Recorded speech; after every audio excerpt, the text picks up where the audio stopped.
It's interesting. I remember I had a oh, hello everybody. This is Darlene. I had I had cravings for two things. Terrible, but I did. Twizzlers and Pepsi. And I took myself, nice. Yeah. I went cold turkey and stopped consuming them. And when I did that and tried to go back to drink, take a sip of the Pepsi, it was so ultra sweet and thick. It was just amazing how your body, because I just really increased my water intake, and I noticed that my body just couldn't handle it because it was way too heavy. It really weighed me down. Mm-hmm. Trying to take a sip of that, it was like, what was I thinking when I was drinking before? Isn't that amazing? How that shift can do that? I used to drink milk like water. And it wasn't until I got off of milk for like 6 months, I tried to drink it and it tasted disgusting.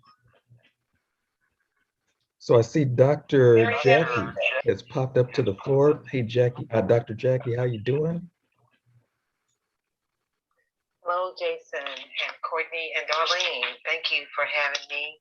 I was just scrolling the hallways and I saw your room.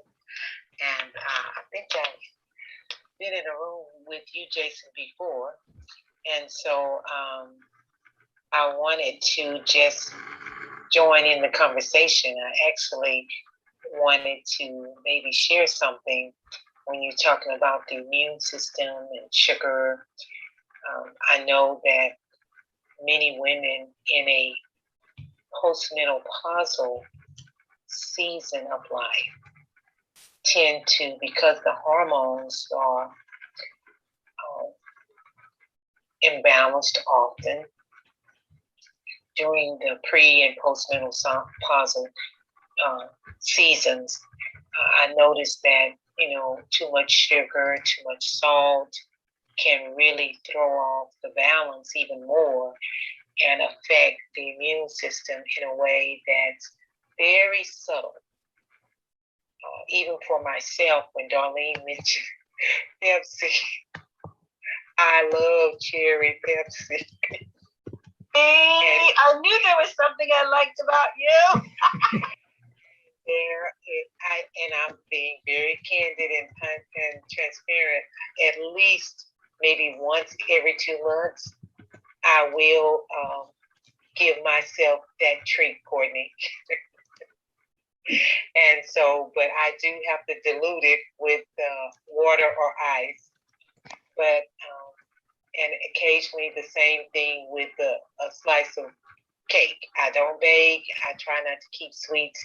But what I have noticed is that often, and I hear this from many women, and Jason, you might want to address this if you're able. Again, the hormonal imbalances that occur with ingesting too much sugar, too much salt, and especially in that pre and postmenopausal age of life. Mm-hmm. And even for myself, I know that if I ingest too much sugar in any form, even if it's too much fruit, I notice that my immune response is a lot slower than if I'm really watching my protein and green veggies. I tend to juice 2 or 3 times a week, green juice that includes no sugar, no sugary fruit, just a raw green juice that I know has been a wonderful immune booster and energy booster for myself. Mm-hmm. Usually I include a little matcha green tea powder in those green drinks 2 or 3 times a week. And for the most part, it does, help with my energy and my stability, physical and mental. I'm Dr. Jackie, and right now I'm in the mental health space and always looking for ways to try to also encourage people how their physiology affects their psychology as well. Oh, I love that. And my history is in chiropractic for 25 years. So, was always talking to my patients and clients about a healthy balance of the musculoskeletal as well as the physiological system as well. Thank you for an opportunity to share. That's great. Let me ask you this real quick, Dr. Jackie. So because you just made the connection in relation to the physiological aspect of that connection. How much, if at all any, do you look towards diet and all that when you're dealing with your patients or clientele? Does that come into play? When you're dealing with them? Well, of course, as a chiropractor, part of the philosophy was the MCP, the mechanical, chemical, and psychological aspects of health and healing and, injury, wound, and repair. And so I was always encouraging my clients and, we are what we eat, and how what we eat also affects our joints, how our muscles function. So yes, definitely that conversation, those directives were a part of general treatment. Love it. Wow, that's great. I see Dr. Vera, how are you doing? Welcome to the stage. Hey, how you guys doing? Doing well. Highway, so I hope this doesn't drop. But I wanted to make some comments about people who don't really understand sugar addiction. When I went to medical school, everybody was drinking coffee. Right. And they drank black coffee. And I tasted it and I said, this is not for me. It made my heart race. And I said, okay, this is not for me. So I started drinking Pepsi. And the beginning of the day, I would get the 10-ounce Pepsi, slide it in my lab coat and go around and make my rounds. And as I needed a boost, I would take a little sip and put it in my pocket and keep going. And I had a patient come into the ICU who was had a hyperglycemic coma. And my job as medical student was to regulate his insulin, which is what we gave him artificially to bring his sugar down.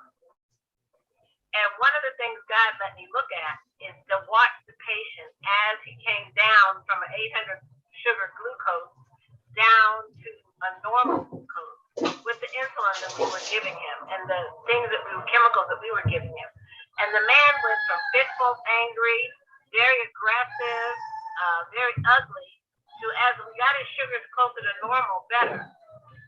And then there comes a time when you're giving somebody an insulin drip where you have to feed them artificially. So we would calculate how many calories to put in the line, and then we would add the insulin for that. And if you messed it up and you did it wrong, the man turned very angry again. He was hard to deal with. We had to restrain him. He was trying to pull out his IV tube because he was really very sick. And then once we got him extubated, we got him off the ventilator, got him extubated, and he could talk. He would look at me, and when I came in the room to give him the insulin dose, he said, now, please set that up where it goes slow, because when you pull it down too hard, I get a headache. And I said, oh, interesting. So I sat there and watched him. And this man, when I regulated things slowly as he was trying to regulate, he was just so much more pleasant. He was moving better, talking more clearly, making more sense. And it kind of told me something. So once we got him to normal and we took off the IV, I was talking to him about sugar and his diet and how he's going to have to get that regulated and how he got into that shape. And he said, and he was a newly diagnosed diabetic, and he said he got so thirsty and all he could do was drink. He was standing in the bathroom with a gallon of orange juice and peeing, and he was drinking the orange juice because he was so thirsty and peeing it out 10 seconds later. And it taught me something about sugar, You know, orange juice has so much added sugar to it. And even though he kept pouring sugar into his body, because his pancreas wasn't working, he had no way to get rid of it. And after watching that man recover from that glucose coma, let me tell you, I have a new appreciation for sugar. And as I was talking to him, he looked in my pocket and he saw my Pepsi. And he said to me, I think you got the same problem. Wow. That's deep. And I said, wow. And at that point, I said, you know what? You're right. I started off when I was first year resident, I'd have a Pepsi a whole day. Now I've got a whole case in my locker, so I can pull one out, and I have one in the morning and a whole one in the afternoon. And you're right. I'm just as addicted to sugar as you are. And I'm going to do something about it. And I slowly withdrew myself because I tried to go cold turkey. It did not work. I couldn't concentrate, couldn't focus, couldn't see what was going on. I got weak during the day, and then I'd be sluggish, and then I have to take another hit off the Pepsi. But I weaned myself, and I felt like a drug addict. I really did. Just getting off Pepsi. And so sugar is not your friend. Our body changes our food into sugar, but it does it in a mechanized way that it releases the sugar as we need it. Right. And if we overload our body with sugar and we get addicted to sugar, I mean, I have friends that their freezer is full of those little mini Snickers. Having a bad day, she goes in there and gets some, and she'll run out of the bag in about a month. You know, in about a week when she's having a bad week, and a month when she's controlling it. So we've got to control what we eat. We are what we eat. And I can see the difference on somebody's skin and other things that shows me that they have a problem with sugar. But I had to learn how to live with it. Wow. And with that, I'm telling you, patients can teach you. I am complete. You know what, Doc, Dr. Vera, I'd love to ask you this question. You know, because you talked about the sugar, taking it in, and that patient, they brought it in and then their body pushed it right out. What are some of the telltale signs that your body is not doing well with what it is that you're putting into it? I guess that would be one of the telltale signs. But what is that mechanism that's causing that? Well, for somebody who's a diabetic, if you're taking in more sugar than what their body can produce, they'll have headaches. They'll be dizzy, lightheaded. They'll have a tachycardia. Their heart rate will pick up and be higher than it's supposed to. That's one of the big signs that you can look at. Uh-oh, you're in the matrix. If somebody is having problems with their sugar.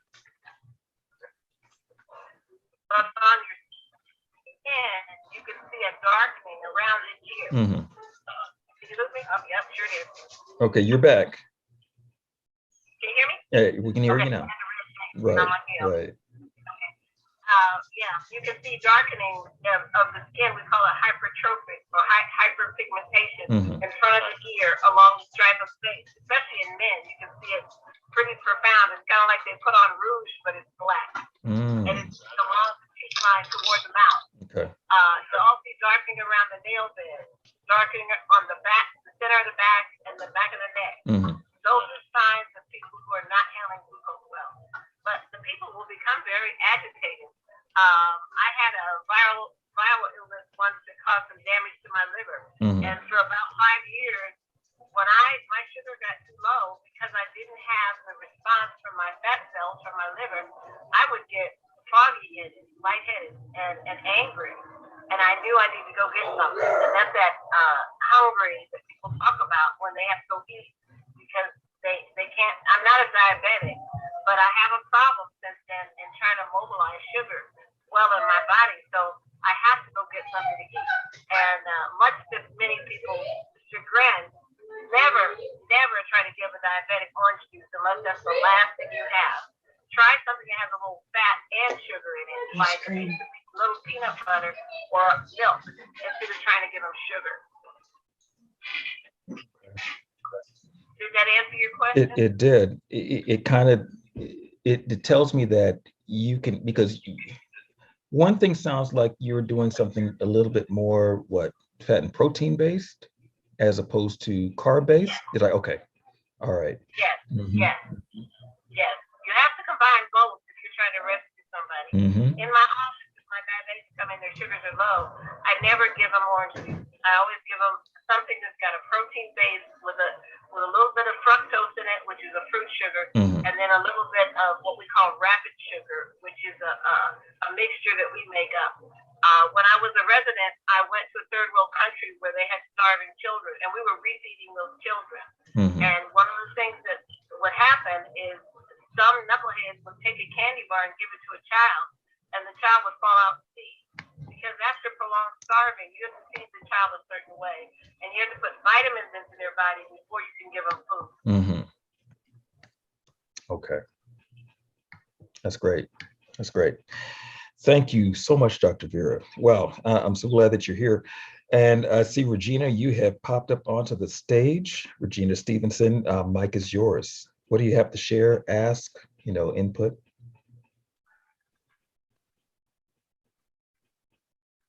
Regina's probably walking across the room now. Let me get to the phone. Regina, if you could hear us, mic is yours. Okay, meanwhile, while we're waiting for Regina. So Courtney, okay, so in your years, just in the research that you've done, because you started out as a researcher, what areas did you gravitate towards in that research in relation to body's metabolism of, the nutrients that we take in, and then how that supplementation could or should look? So funny that you ask. When I was in the research space, because I went to school for sciences, I was a chem bio major, I ended up working in a company that made stabilizers and flavors for food. So I don't know if I've ever mentioned that to you, but that was very, very interesting in trying to mimic specific flavors in ice cream, trying to make fat-free ice cream taste like real ice cream, those types of things. The cherry flavors that go into Tylenol, children's Tylenol. So that was a very interesting part of my journey. But as far as the supplementation industry, where I've learned a lot is through the community that I'm in right now. I knew that the supplement industry was not a regulated industry. That just was known because I grew up in fitness, and I've seen, and I was learning from a very young age about the supplement industry, because there were so many people that were supplementing in fitness, for health reasons, for bodybuilding reasons, for recovery reasons. And what I learned many years ago is that it wasn't regulated, and that there's these stores that are full of supplements that companies can just slap labels on bottles. And we as consumers believe on blind faith that what's on the labels is in the body, and that when it gets into our body, it does good things. And so I knew that they weren't regulated. And but I've learned a whole lot more about nutrition and the amazing impact that fruits and vegetables, the naturally occurring nutrients and antioxidants that are found in our fruits and vegetables, that God intended us to consume. He created them. He made them for a reason, and he made them in a synergistic way that they all work together in the body. And so that was really eye-opening to me, is that, when we consume what God has created for our bodies, from a food standpoint, from fruits and vegetables, growing your own, making sure that what you're taking, if you are taking a supplement, that it's backed by gold standard research. And what I mean by that, it's randomized, double-blind, placebo-controlled studies. If anybody is in the research space, you'll understand that. But that was real important to me before I even considered putting anything into my or my family's bodies, especially my young kids, my babies at the time. So, so yeah, it's been definitely been a journey for me. Just you have to be really careful about supplementation and what you're putting in your body and knowing that it's doing good things. So, the research is real important to me, and knowing what it's happening at the cellular level that we don't feel, because we don't feel disease, we don't feel prevention until something happens, right? So, so just knowing that, and that whole supplement industry is it's kind of misnomer, so it's definitely something you have to do your research on and learn a little bit about and educate yourself on. So that's good.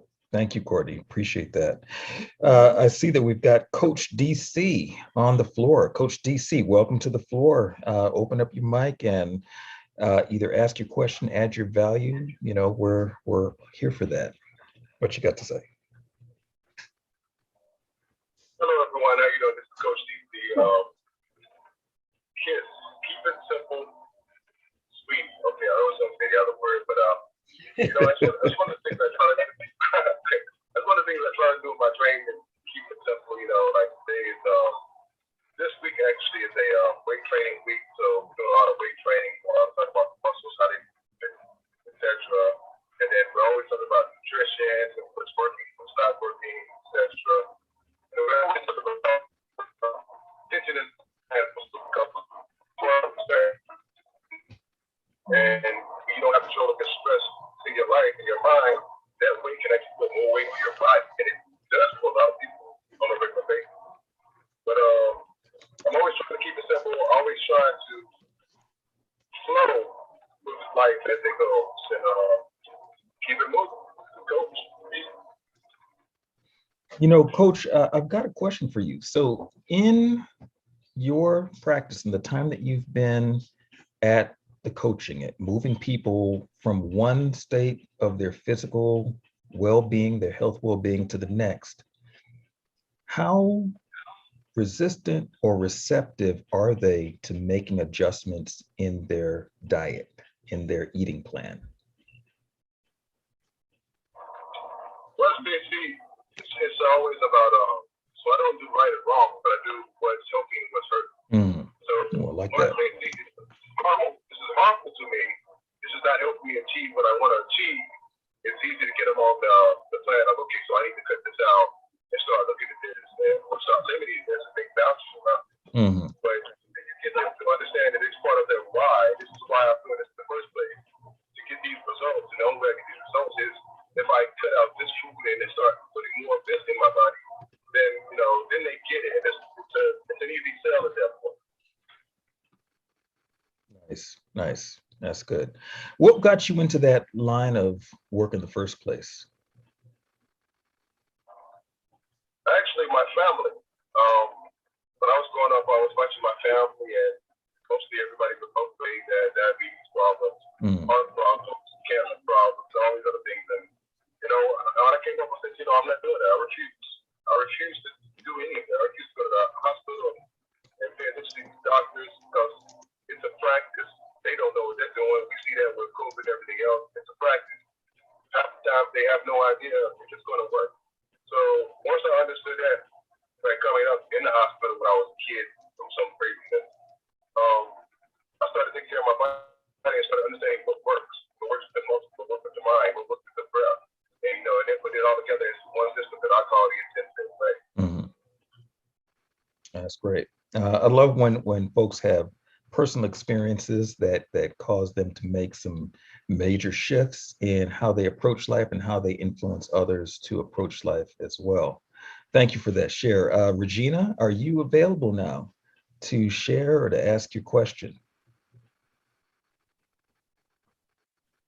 All right. Okay, it looks like she's not available. All right, so Darlene, tell me something. We just had a pretty amazing conversation, and I'm seeing that you've been on fire to share some healthier alternatives for folks and also resources. What has this whole journey been like for you?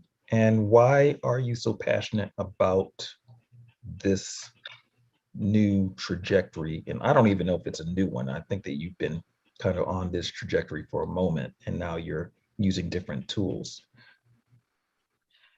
You're absolutely right. Thank you, Jason. Yes, I am using some additional tools because I've been on a health journey for a while. Mm-hmm. I believe that our health is definitely our wealth, and I've always been a proponent of taking care of my body. So I've done all that I could to eat properly, get exercise, make sure that I'm drinking water. Mm-hmm. I do my best to get the proper amount of rest, which is very important to your health.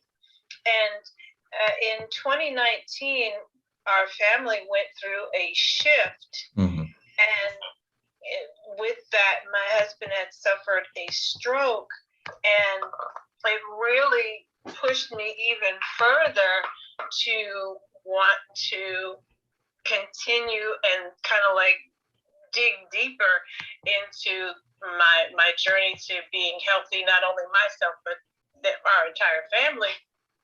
And so I felt like, well, let's examine what we're eating. Let's examine all the foods that we're eating. And I looked at eating right for your blood type. I looked at all these different things.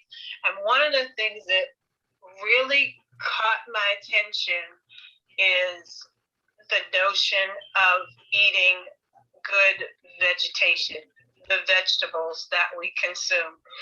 And I looked at a couple of documentaries where they talked about where food comes from. And then I had a conversation with you and Courtney about where food comes from. And by the time it gets to us at our table, unless you are really growing it in your own house, growing in your backyard, we don't know how long it is before it gets to us. And so when I recognized that I needed to do some really drastic changes, I wanted to make sure that I could really have my own vegetation right in my house, where I know what I put in it, what I put on it, and how I can consume the best things for me. And so that's a part of my journey. Love that. Is making sure that I have good, clean, that's right, good, clean vegetables, and that I'm consuming, and I'm getting the best nutrients that I can. Mm-hmm. Mm-hmm. That's great. By the way, if you've not yet joined the Just for the Health of It Club, then you can go to the top of your screen if you're here on Clubhouse and click that little green house and then hit the join club. And that way you'll become a member of the club. And every time that we go live, you will get a notification that gives you the access to come on in here and get some of this information. And if you're not on Clubhouse right now, but you want to join the club and you've got Clubhouse installed, or even if you don't, you can go to j4h.club. And that's J as in just, 4, the number 4, H as in health, .club. And that'll take you right to the application. And if you don't have the application, you will have an option of downloading the app, and then you will come on into Clubhouse as a member of the Just for the Health of It Club. Share it with your friends, share it with your family, share it with those that you care about, because we talk about health, well-being, and wholeness, everything around it. And we have just really intelligent conversations with intelligent people who have a heart to serve. All right, so on that note, I see that Ladrine Peterson, the Winnie Birch Award winner of the year for the Faithpreneur Weekend, is on the stage. How you doing, Ladrine? How you doing, sis? Hello, everyone. Great afternoon. So this topic, 11, the whole topic and situation, and it's funny because I posted a picture last night of me making smoothies. Nice. And it's a serious transition because last year I was posting food that I was making. Don't judge me, but I just learned how to cook last year. Right. And I was labeling it midnight meals. because I was so busy with work or either my clients, and I didn't like have the time or energy or focus to cook until late at midnight. Well, along the way, COVID, like people gained like that COVID 15 pounds. And then I had some personal matters that I went through with an extended period of back-to-back weeks. Right. And with that, I actually looked up and I gained 30 pounds. And I was like, oh, I have to do something about this. And like within the last, I think it's been a month and 2 weeks, I have to count out the actual days. I was able to lose 19 pounds. And it was from some very simple things that I have heard of all my life, but never took the initiative to do. One, Dr. Greer talked about Pepsi and addiction. I was addicted to Coca-Cola from all of the long hours working. Coca-Cola was my food. And sweets, I snack all day, night. Hot tamales. I can go on and name them. I don't want to because it might cost something. But that was my way. And I just being honest and being real with you. So it was the Coca-Cola, like and I didn't stop. And I didn't stop, but I pulled back. Just as Vera said, my body would have went into shock because it's used to it so much. But I transitioned and I started drinking more water. Believe it or not, I never was a drinker of water. And that's so surprising to people because my skin has always been clear. But fast forward and put this into context, I changed my habits. Not only my eating, but all the others. The one consistent thing that I always done was walk. I can walk 3 miles, 5 miles, 2 miles, whatever. That didn't bother, but that wasn't taking off the weight or wasn't preventing anything. I removed sugar from my diet because I went on a detox from Faithpreneur at the Faithpreneur event. The young lady with the smoothie. So I signed up for her just 3-day detox. And y'all, I'm bad. I cheated. I went out to eat crabs and everything, and you was just supposed to have liquid. But I followed it like for the most part, right? And so with that detox, so a 3-day period, I lost 7 pounds. Prepping for the detox, she was like, you need to do something because I was open and honest with her. And she said, you're going to shock your body going on a detox. This is your first one you ever had. Start eating more fruit. Start drinking more water. And guess what? Fruit started tasting good to me. And I bought the essential water. Water started tasting good to me. So it changed my entire diet. And I replaced regular milk for coconut milk. It tastes fine. And the one major thing, I started getting 8 hours of sleep. I was a 4-hour a night sleeper for years. And I mean, since I was in the 8th grade, I'm 50. Since I was in the 8th grade, I operated on 4 hours, not purposely trying to do so, but I would be up. That was my thinking time. So I just want to say to you all, when Courtney and Darlene reiterated on the natural resources that God gives us to eat, so fruit, water, nuts. Those are my things now. So I replaced my hot tamales, my red hot, my Twizzlers, and all the other license with fruit and smart popcorn. So that's my little thing. And drinking lots of water. I didn't stop doing, exactly what I was doing. And I just throw everything in a smoothie because I don't care for the raw fruits, like many of them, dates and all that. I was like, no, I eat apples and oranges. And when they were like, throw it into the blender, when you throw it into the blender, like strawberries will overtake the taste of all of those other healthy things and kind of trip you out a little bit. But I'm so happy, and I'm going to be sharing on my post the young lady, Stacy, who helped me with the detox along with my niece who's helping me with this eating. And it was like amazing. I was like 19 pounds, and I think it's a month in 2 days, but I have to calculate. But thank you for this topic and all the discussion that have come along. Sometimes it feels like everyday things, but it's so resourceful. So I'm definitely going to follow this group so I can maintain my healthy eating and my healthy lifestyle. Nice. And I yield the mic. Thank you so much for that share. That was awesome, as always, Ladrine. Marcella, I see that you are up on the stage, so please open your mic and give us your share, your questions, your comments. The floor is yours. Good afternoon, everyone. My name is Marcella. I'm from the DMV area, and I just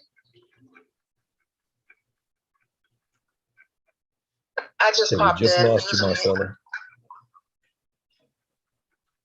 Yeah, we just lost you. I think you're back. Okay, I'm back. There you go. Like I said, I just popped in. I haven't been on Clubhouse in probably 6 months or more, but sometimes when I see something interesting, I'll say, oh, let me just pop in and listen, multitask. But Ladrine was talking about that getting healthy again, and I'm like, Lord Jesus, I need to get healthy again.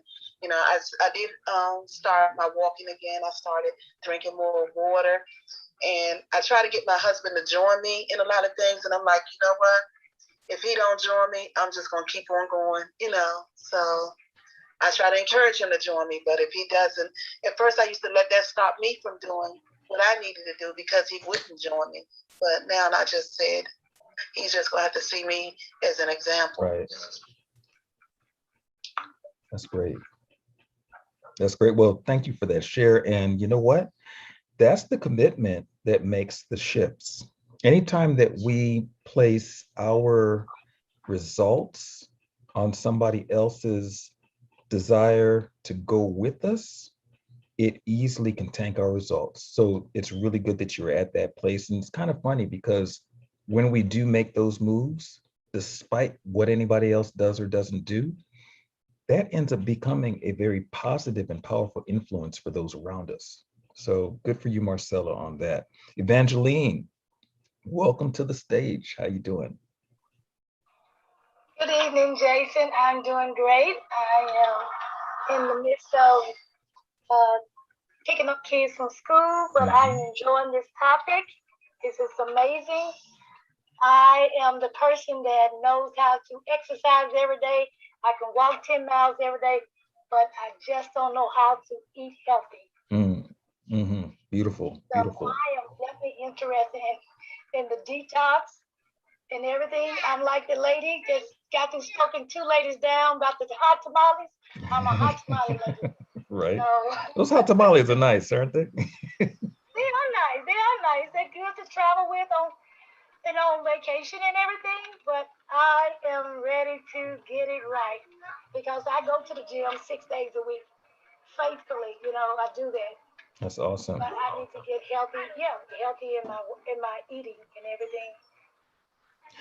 Well, let me share with you all something that is really key here, because each one of us, you see Courtney and Darlene and Dr. Vera, we all share this thing in common, which is, you know, we're about solutions.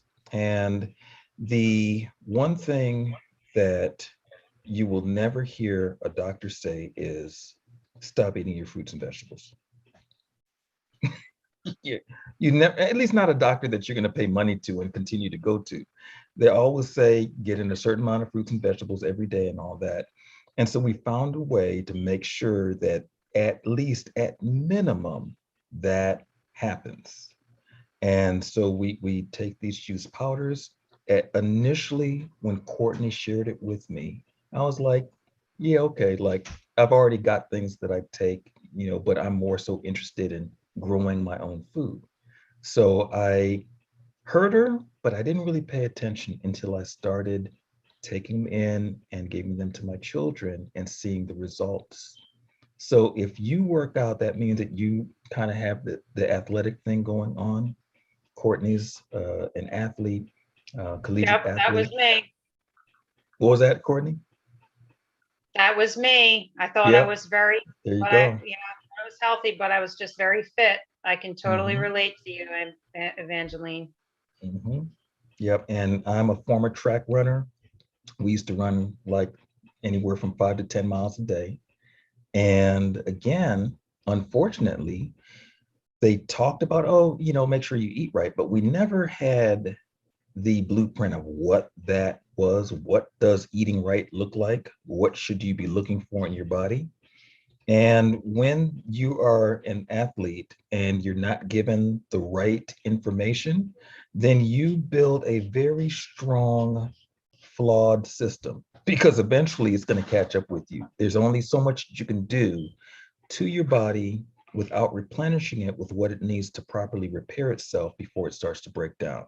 You see that with dancers all the time, that they dance, they do a great job until their body says enough. We have gone through all of our resources, all of our storehouse of nutrients and all of that.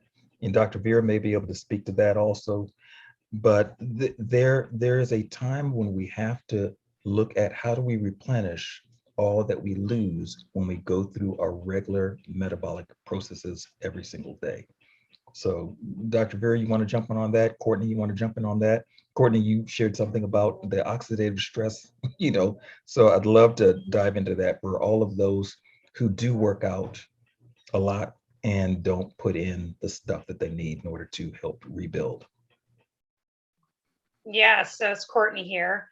So yes, I definitely was missing the mark for so many years. And what I didn't understand was that we're all being bombarded on a daily basis. It's unavoidable of something that's called oxidative stress. When we eat, we create oxidative stress. When we exercise, we create oxidative stress. It's called exercise-induced oxidative stress. And the only way that we can combat this breakdown of these free radicals in our bodies, breaking down, in our body, is to consume antioxidants. And the simplest way that I can explain it of what an antioxidant does for our bodies is to cut an apple, and on one side, one apple slice, put lemon juice. That's the antioxidant. And then on the other side, you just leave it open on the table. And what happens is the side of the apple that has no lemon juice on it, it starts to brown. Well, that's oxidation. That's oxidative stress. That's oxidation happening at the cellular level. That's what it looks like. It's the breakdown of what's happening inside of our body. So for so many years, I thought I was very healthy, but what I realized is that I was just very fit, because I was not consuming not only the quality or the amount, but yeah, I just was not getting the quality of nutrients nor the variety each and every day. And I didn't understand why that was important. So when we exercise, we create even more oxidative stress. And so the average person's supposed to consume 9 to 12 servings, and a serving is your fist size of fruits and vegetables each and every day. I tried most days, but it's nearly impossible. And when you have children, it's next to nearly even more impossible to do each and every day. And so if you exercise, you need to consume, at a pretty high level, or even if you're like a weekend warrior, you need to consume even more than the average 9 to 12. So you're looking at more like 15 servings a day. So I would have to live in my kitchen. I don't think I could ever do it one day, let alone every day. So it definitely, I'm grateful for these solutions that were introduced to me 9 years ago. It definitely has a peace of mind, and knowing that I'm doing the best that I possibly can to give my body what it needs in order to not just, for the present, but for the future. So I can continue to exercise at the level that I am exercising now forever, and my kids as well. So I've probably done some pretty, gruesome damage at the cellular level inside my body for so many years, because I was not consuming the quality, nor the variety, nor the amount of fruits and vegetables on a daily basis. So definitely eye-opening for me. And what I ended up happening for me and I didn't understand at the time, but it now makes sense to me, is that in the winter times, it would start off with like a postnasal drip, and it would land me on an antibiotic. And I didn't understand why that was happening. But now I know it's because I was not giving my body what it needed to support. I was just breaking down, constant breakdown, not replenishing the antioxidants that my body needed to fight off and support my immune system. And so I would just get sick, and I didn't understand why. I just thought, oh, it's just normal. It's wintertime. But now I know, no, has nothing to do with the wintertime. It has to do with supporting your immune system at a level where it can fight off and ward things off in a natural way. So, and it's all about getting those plants into our body on a daily basis. So that's awesome. You know, and I think it comes down to that realization, you know, that you've got to make that shift in order to get the most out of what you're doing. It's kind of like we spend all this time and energy, all this intentionality to get just up to the finish line and not cross it. Dr. Vera, if you would like to jump on some of the things that you found over the years in relation to person's dynamics and whatnot, I'd love to hear that as well. Okay, Dr. Vera may not be in a position to do that. Okay, Angela, welcome to the stage. How you doing? Hi guys, I'm doing well. Awesome. Yeah, I just joined you. I'm not sure what your topic is today, so I was just going to listen a little bit and then contribute after that. That's okay. Yeah, it's always on health, well-being, and wholeness, and keeping it simple. And so, as a nurse, because you're a nurse for many years, there's a lot of things that you have observed over the years on your patients, whether it be just some simple things that they can do that can keep them from having to be in the hospital. So what does that look like where you're concerned? But I even before I go to the patients, for myself, I have realized that nutrition, that the food I eat is medicine for my body. That nothing the doctor prescribed can be as effective as just eating stuff from the farm. Eating healthy food is the best medicine. And not to my patients, when we meet them, based on the work that I do, when I meet them, they're in very advanced stage of disease process. So at that point, nutrition doesn't help them, because I do hospice. At that point, nutrition is not really helpful for them, because most of them are not able to eat at the stage where I meet them. But I go in the homes and I see the family members and I see how they're behaving. I see the kinds of food they're eating, and my heart goes out. You know, I can't say anything based on the condition under which I'm there, but it just reinforces to me that nutrition is really the best gift I can give my body, is to just eat healthy food, eat from the farm. This is Angela, and I'm complete. Oh, that's great. I appreciate that share, Angela. Appreciate that share. So now, one of the things that kind of hit me when you talked about that is, at the point that you were dealing with them, they're in hospice, so there's not a whole lot that medicine says can be done for them.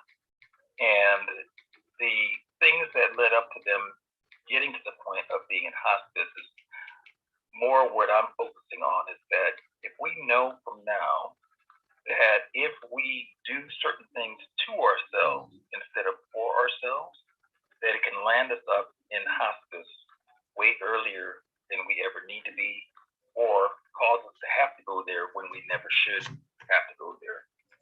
So, you know, that to me is kind of like a sobering moment, an eye opener, and gives a lot more gravity to what we're talking about here. What do you do in order to keep yourself from having to deal with the stuff that people do have to deal with when they don't take care of their systems?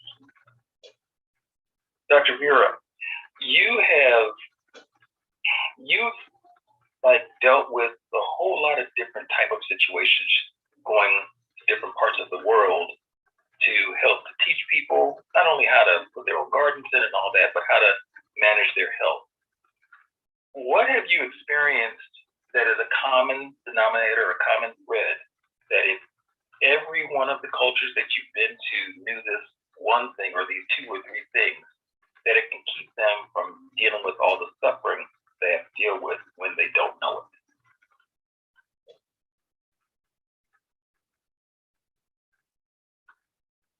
Was that for Courtney? You were asking Dr. Vera? No, I was asking Dr. Vera. But if you're talking Dr. Vera, you're on mute. If you're not in a position to talk, I get it.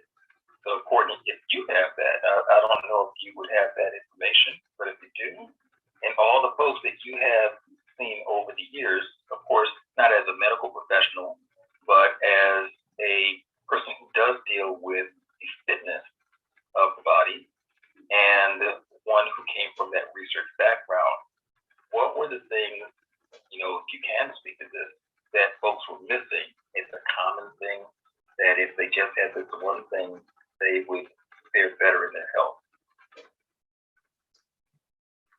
Well, I mean, for me, the title of the room is, keeping it simple, sweetie.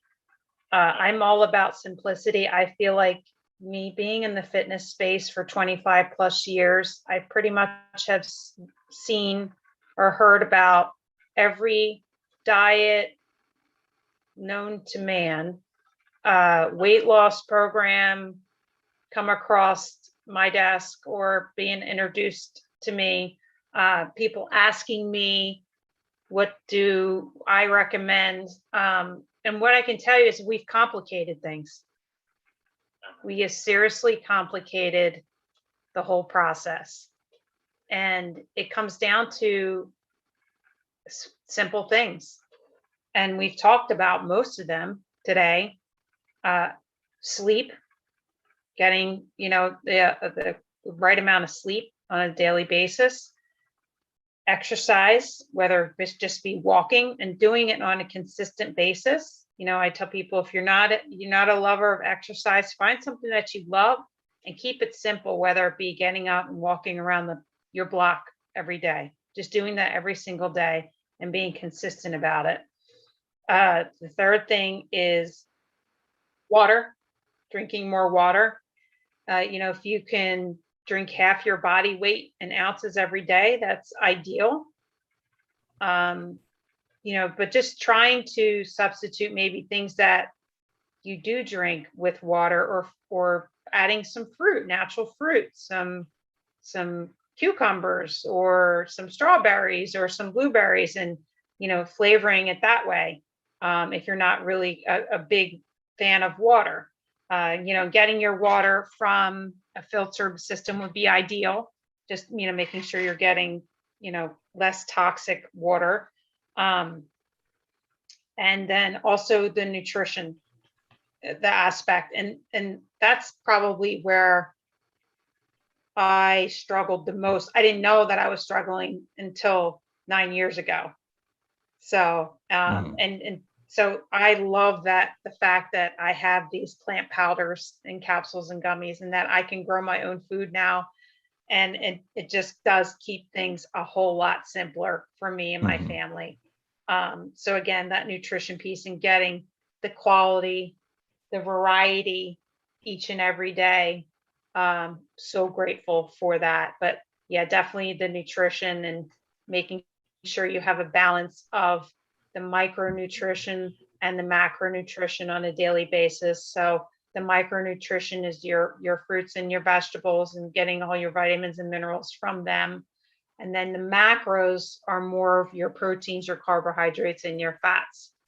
And fiber, insoluble fiber, soluble fiber is really super important to get, that your system going, and, making sure that you're going on a consistent basis and getting those toxins out of your body on a regular basis. That's good. I think those are the main things that and just making sure, especially if you're a female, that you do get in some type of weight bearing exercises to help strengthen the bones and keep, help strengthen, and when you have more muscle mass, you're going to burn more calories. So don't feel like you're going to build muscle. You're going to strengthen your muscle so that you can burn more calories. And so yeah, those are the things that just keeping it simple, going back to the basics,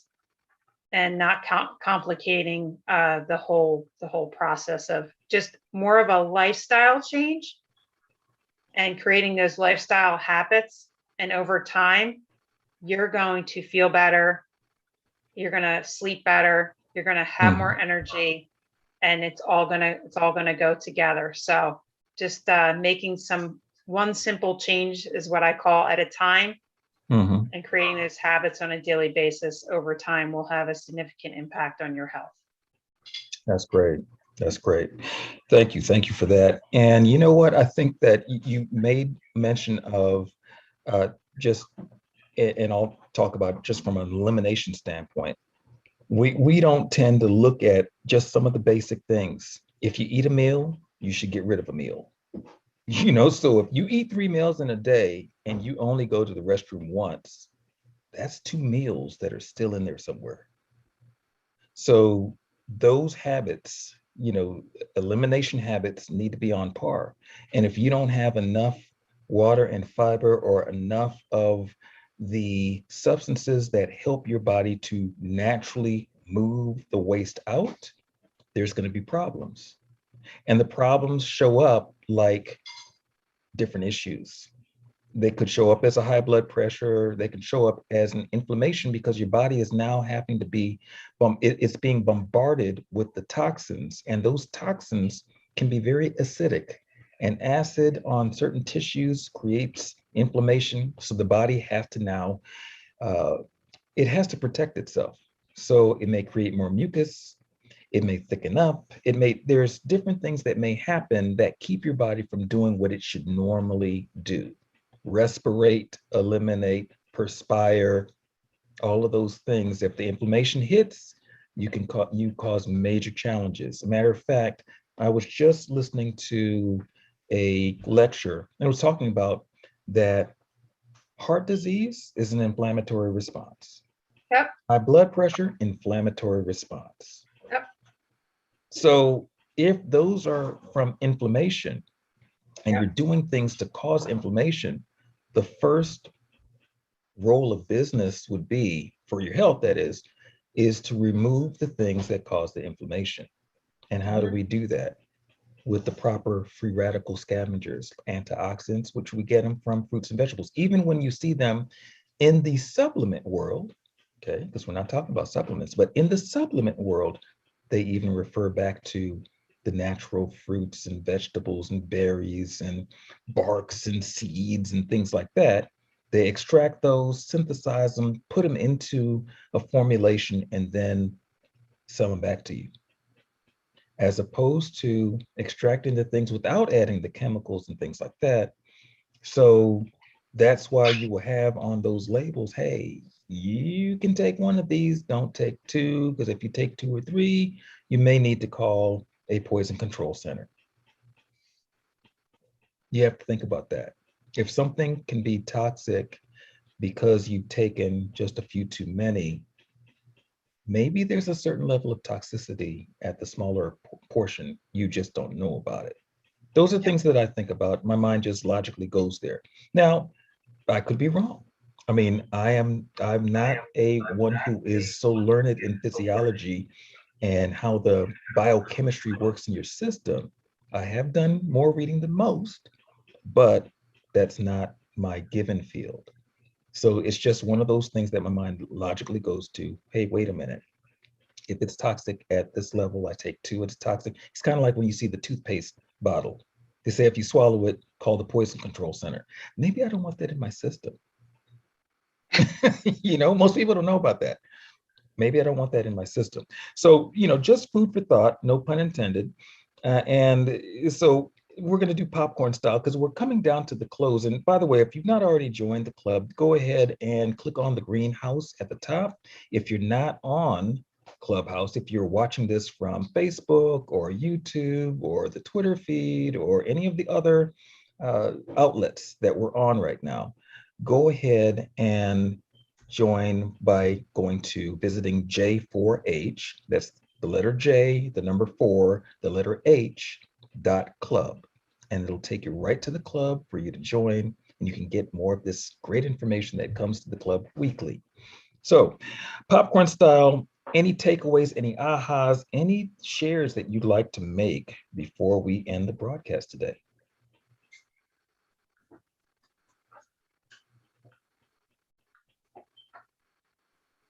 Okay, this is Darlene. Yeah, this was such a great room, you know, to hear the stories of some of the things that we were addicted to and how we had to we had to make some changes.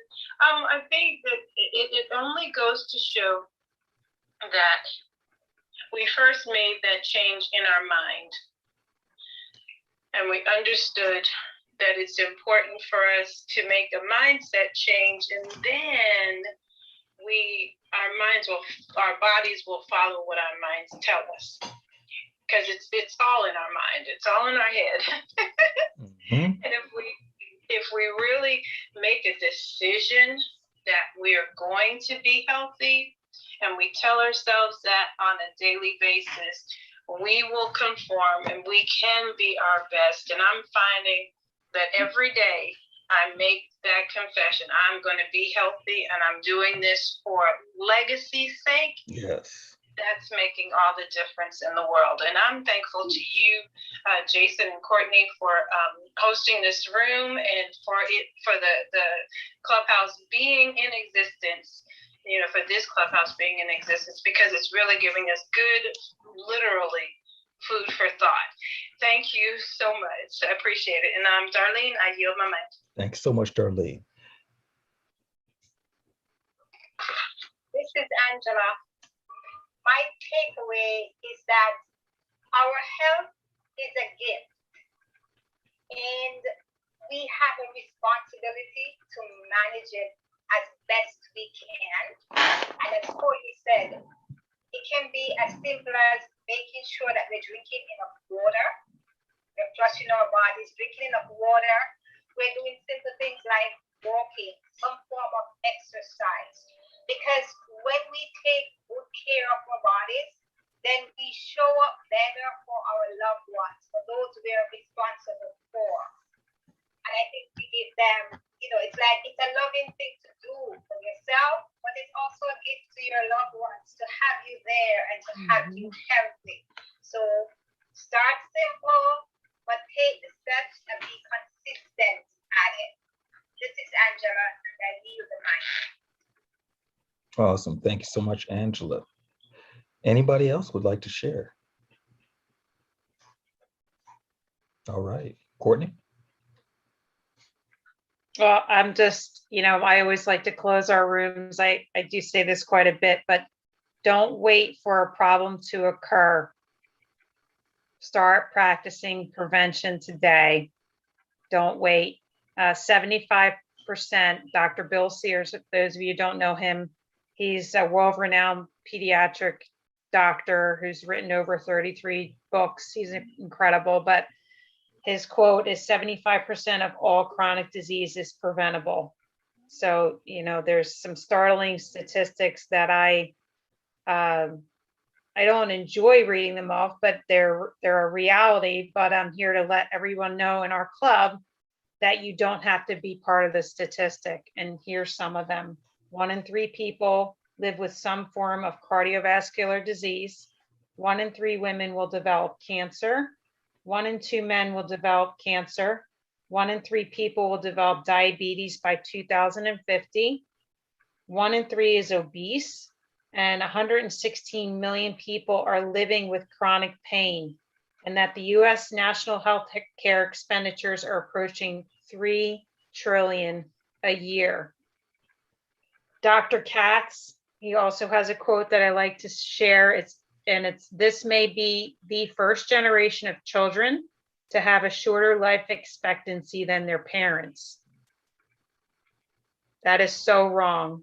I think that that is so wrong. Flash your mic if you think that that is wrong. By age 12, many of our children have developed the beginning stages of hardening of the arteries. 1 in 3 children is obese.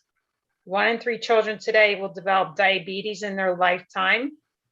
And more than 25% of our children take prescription drugs on a regular basis. This is the scariest part, is that the American Academy of Pediatrics recommends that children as young as 8 can be treated with cholesterol lowering statin drugs. Wow. That is crazy.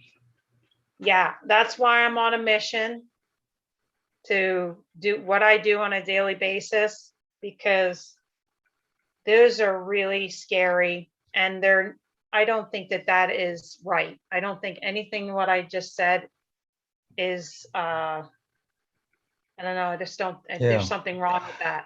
And nobody should be okay with that. Yeah. Yes, that's what I was saying. Yeah.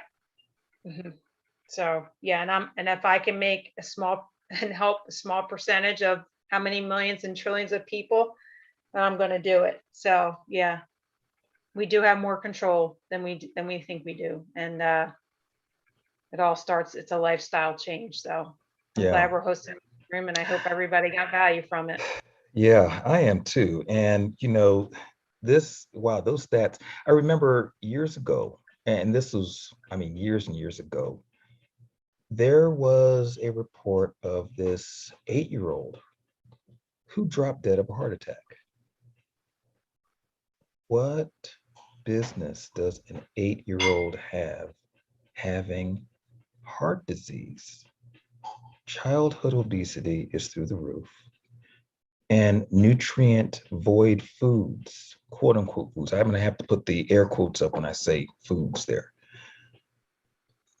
Those are what have infiltrated our schools. They've infiltrated our homes, and they've infiltrated the zip codes where money is not flowing on a regular basis, you know? And it's the saddest thing. I remember there was this school, and I'll tell you a little bit more about this because, you know, for those who know me, know that I run programs in schools. So I see some things from a different vantage point than your average citizen, because I'm in there and I see what they serve the children for their lunches, for their before school breakfasts and snacks, and the after school program, quote unquote foods. It's carbs on top of carbs on top of carbs. Exactly. No vegetables. It is a sandwich of carbs. And what ends up happening is that they hype the children up on all the sugar, and then they end up with disciplinary challenges when all the sugar that is not being burned off hypes them up in the midst of class. So then the children end up being so wired that the teacher now starts to take away things. Okay, well, you know, you don't get your recess because you're acting up in class. You don't get, you know, you're gonna have to stay after class, stay after school. We're gonna have to write to your parents. So there's all of these things that are embedded in the nutrition. Dr. Vera just shared with us how the diabetic patient had to tell her, hey, don't like take me off of this thing real quick, or how they did the needles or what have you. When they would administer the insulin in a certain way or not administer in a certain way, the patient was violent. And so we know this from a medical standpoint, what happens with patients when their chemicals are off, but we don't attribute this to what happens when we throw the chemicals of our children off. How do they respond to that? How do they react? How does their psyche, their bodies, their physiology, how does that react?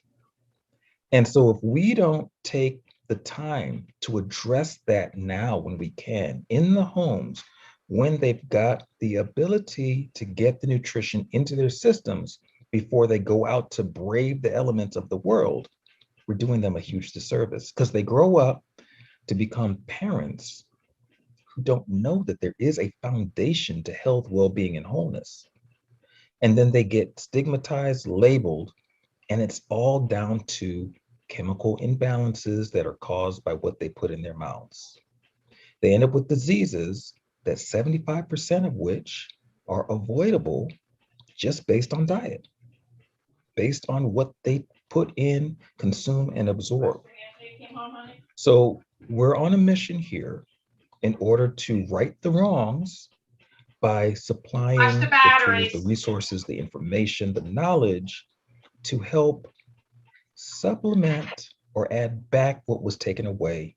And that's a whole other conversation I'm sure we'll get into as we continue to unfold this series when it comes to agribusiness, what's done, how it extracts the nutrients that should be inside of produce. And then we end up with things that look like they should be healthy, but are not. So we eat these things, consume them, don't realize that we're not actually doing good for our systems and end up suffering the consequences. So all of that said, if you're not a member of the club, go ahead, join it. Whoever sent you to this broadcast or to this room, go ahead, give them a follow and reach out to them and ask them how you can get involved in the, oh, those are nice. How you can get them. Courtney is showing me these shoes. And Courtney, can you explain these shoes after I finish up? I want you to explain these shoes for those who are listening in or watching this live or in the replay. But yeah, so I want you to think about that there are things that we've got to consider when it comes to making sure that we establish our health and keep our health of ourselves and our families sound. And that means that we've got to do the things that are going to benefit us. What nutrients are you taking in and what form are you taking them in? If you want more information, go ahead, reach out to the person who sent you this way and say, hey, I want some more information. I want to know how I can better my health. I know you've got the resources and the tools to do so. So share with me, please. Okay. You'll see that there are moderators on the floor here. Each one of them is inside of the same business, and we've got the tools that are waiting for you, ready for you. All right. So on that note, Courtney, you can now share with us your sneakers. I'm Jason. I'm done. No, thanks, Jason.